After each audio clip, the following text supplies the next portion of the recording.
데일 카네기 인생 경영론. 무언가에 미쳐본 적이 있는가? 플로렌즈 지그펠드. 24년 동안 지그펠드 폴리스라는 연극은 브로드웨이의 무대 위에서 최고로 반짝였다. 어떤 시사풍자극도 그토록 화려하게 무대에 오르거나 그런 즐거운 함성 속에서 찬사를 받지 못했다. 또 어떤 시사풍자극도 그처럼 많은 돈을 벌어들이거나 많은 돈을 잃어보지도 못했다. 여기서 폴리스는 폴리의 복수형으로 가벼운 연극풍의 풍자극을 가리킨다. 레뷰라고도 하는데 시사풍자극, 음악, 무용 따위를 곁들인 가벼운 희극을 말한다. 플로렌즈 지그펠드는 지구상에 있는 어떤 남자보다도 미녀들의 전화번호를 많이 알고 있었다. 그가 갖고 있던 푸른 미녀 명단이라는 수첩에는 매력이 넘치는 수천 명의 여자들의 이름, 주소, 전화번호가 적혀 있다. 매일 50에서 60명의 출세하려는 젊은 비너스들이 그의 앞에서 미모를 뽐내며 지그펠드의 날카로운 평가를 받으려고 애썼다. 미국의 미녀들을 찬미하는 신사라는 별칭을 그는 자랑스럽게 여겼다. 실제로도 적절하고 마땅한 칭호였다. 그는 종종 눈에 잘 띄지 않는 평범하고 수수한 여자를 데려와 신비롭고 매혹적인 미녀로 변신시켜 무대에 올리곤 했다. 지그펠드의 무대에 오르려면 무엇보다도 우아한 몸매와 품위를 갖추어 그를 매혹시켜야 했다. 미녀를 에워싼 화려한 분위기는 지그펠드가 얼마든지 제공할 수 있었다. 지그펠드는 화려함의 측면에선 마치 동양의 전제 군주처럼 제왕적으로 굴었다. 배우의 의상에 아낌없이 돈을 썼고 돈으로 살 수 있는 가장 아름다운 직무를 얻고자 유럽, 인도, 그리고 아시아 시장을 샅샅이 뒤졌다. 의상의 안감조차 최상급 비단을 써야 한다고 고집했다. 피부에 닿는 옷감이 부드럽지 않으면 스스로 아름답다고 느끼지 않는다는 것이 그의 지론이었다. 심지어 자신이 염두에 두던 특정 카우보이 무리가 쓸 적절한 모자를 찾기 위해 석 달 내내 쇼보트의 제작을 뒤로 미루기도 했다. 한 번은 제작에 5만 파운드를 들여 단 한 차례 무대에 올린 뒤 작품을 폐지하기도 했다. 왜 그랬을까? 그간 쌓아온 지그펠드 전통에 어울리지 않는다는 것이 이유였다. 그는 무슨 일을 하든 호화로운 규모로 수행할 것을 강조했다. 매일 수백 명과 연락을 주고받았다. 편지를 작성할 때는 거의 전부 구술에 의존했다. 어디론가 이동할 때면 순간적인 강풍에 휘날리는 낙엽처럼 국내 정보와 해외 정보를 수차례 발송했다. 가는 곳마다 그는 정보 양식을 들고 다녔다. 뉴욕의 그랜드 센트럴역에서 열차에 타서 125번가에 도착하기 전에 휴대한 정보 양식을 전부 사용하는 것이 일상이었다. 이건 좀 믿기 힘든 이야기인데 리허설 중에 오케스트라석에 앉아 무대 위의 배우들에게 정보를 보내기도 했다. 심지어 소리쳐서 부를 만큼 가까이 있는 사람들에게도 정보를 보냈다. 한 번은 창문 밖으로 상반신을 내밀면서 반대편 창문에 있는 사람에게 이렇게 소리를 지른 적도 있었다. 이봐, 정보 보냈잖아. 왜 답장 안 해? 공중전화 박스를 지나칠 때면 이때다 하면서 박스 안으로 들어가 연하문 명에게 바쁘게 전화를 걸어댔다. 그는 매일 아침 6시에 일어나서 직원들에게 득달같이 전화를 걸었다. 그는 4에서 5파운드를 아끼려고 몇 시간에 걸쳐서 계획을 짜기도 했다. 그러다가 다음 날이 되면 태연하게 월스트리트에서 2만 파운드를 투자하기도 했다. 한 번은 영화 배우 에드 윙커버 비거에게 1,000파운드를 빌려 그 돈으로 미 대륙을 횡단하는 개인 열차를 대절하기도 했다. 그는 기사도를 발휘해 여자들에게 세심한 배려를 보임으로써 여자들이 스스로를 아름답다고 느끼게 하는 재주가 있었다. 공연 첫날 밤이면 코러스단에 있는 모든 여자는 그가 보낸 꽃 상자를 받았다. 심지어 그에게 일자리를 구하러 온 늙고 절반쯤 정신 나간 여자조차 다른 여자들과 똑같은 대우를 받았다. 그는 자기가 데리고 있는 유명 스타 대다수에게 매주 1,000파운드의 급여를 지급했다. 종종 시즌 말이 되면 그들은 흥행주인 지그펠드보다 더 많은 돈을 계좌에 입금했다. 또한 연예 사업을 시작했을 때 업계는 통상 여자 코러스 단원에게 매주 6파운드를 지급했다. 하지만 돈을 아끼지 않는 관대한 그가 책임자로 있는 동안에는 매주 25파운드까지 지급했다.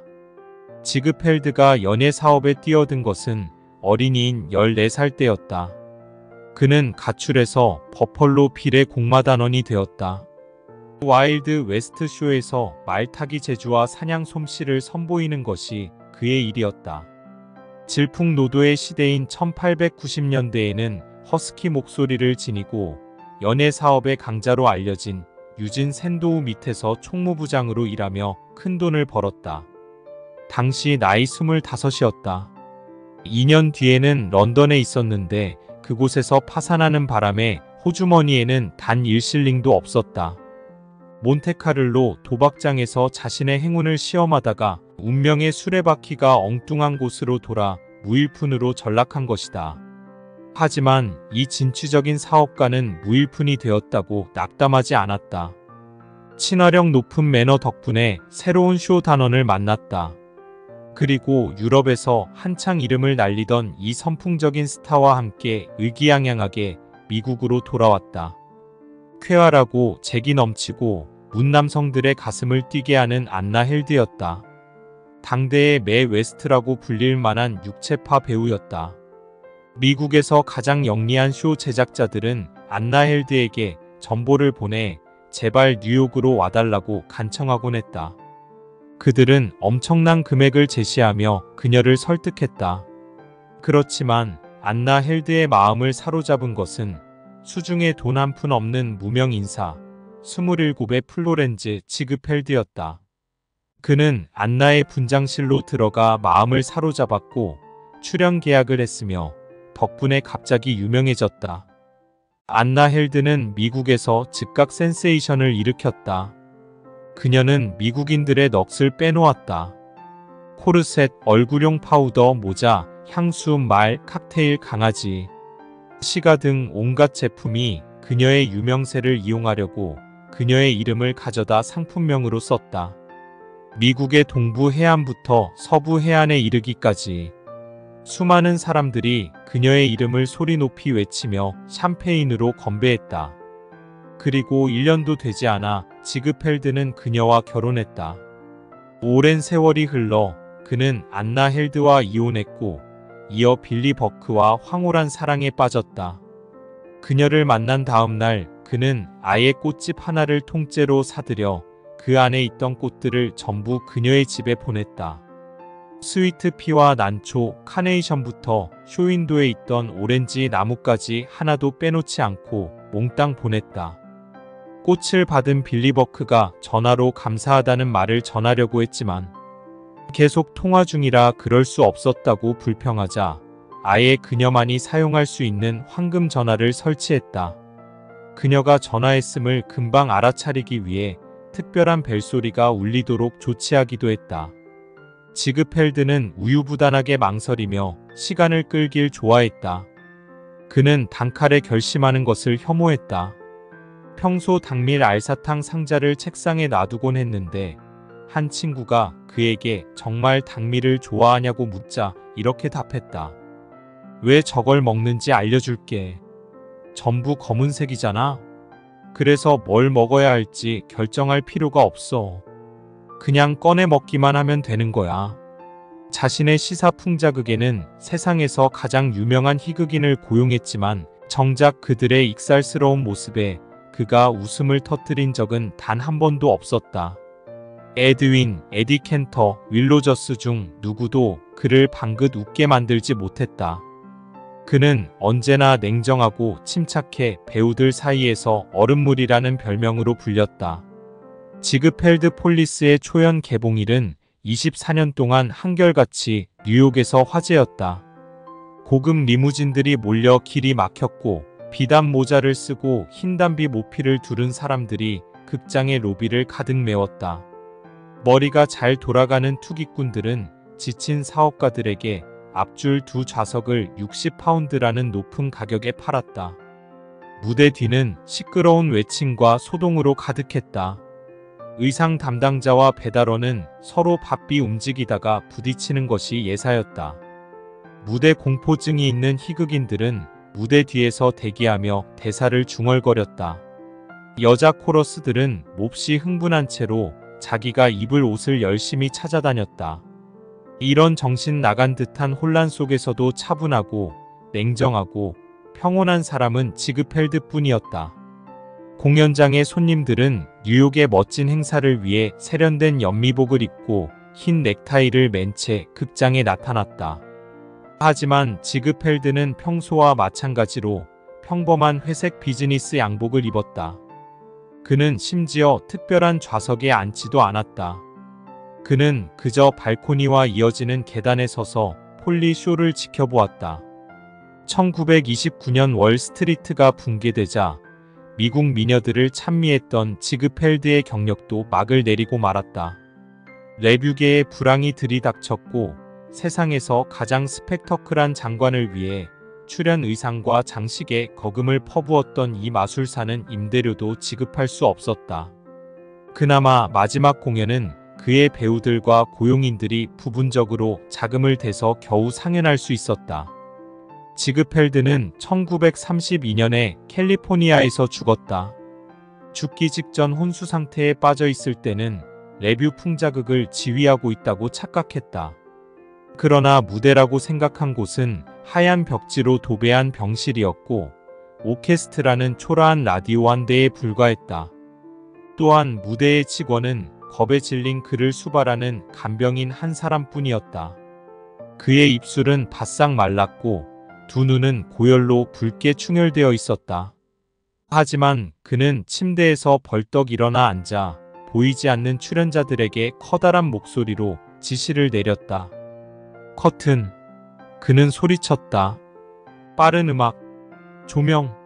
마지막 피날레 준비해. 그러고는 마지막으로 나직이 중얼거렸다. 훌륭해. 아주 좋았어. 쇼 아주 좋았어. 인생 경영 포인트. 브로드웨이의 전설적인 제작자 지그펠드가 배우들에게 보여준 우호적인 태도는 곧 성공의 방정식이기도 하다. 그의 우아하고 친화력 높은 매너는 좋은 인간관계를 확립하는 데 도움을 주었다. 때문에 몬테카를로 도박장에서 전 재산을 날리는 인생 최악의 위기에서도 당대 최고의 유럽 여배우를 섭외하며 금방 재기할 수 있었던 것이다. 지그펠드는 레뷰극에 가진 것을 모두 쏟아부었다. 평범한 여자를 배우로 발탁했더라도 모든 노력을 기울여 그녀를 스타로 만들었다. 배우들과 무대 소도구에 거금을 사용하는 것도 아까워하지 않았다. 한평생 사람들을 즐겁게 만드는 쇼 비즈니스에 집념을 불태웠고 꿈과 현실이 구분되지 않을 정도로 환상적인 무대를 만들기 위해 온갖 정성을 기울였다. 그런 집념은 죽기 전 혼수 상태에서 그가 한 말에서도 그대로 드러난다. 쇼는 계속되어야 해. 지그펠드가 보여준 것과 같은 무언가에 자신을 온전히 쏟아붓는 열정과 몰입이 없다면 인생은 얼마나 재미없을까? 일찍이 옛 사람들은 인생은 뜻과 기상으로 살아가는 것이라고 했다. 무언가에 미쳐보지 않은 사람은 절대 인생의 재미를 모를 것이다.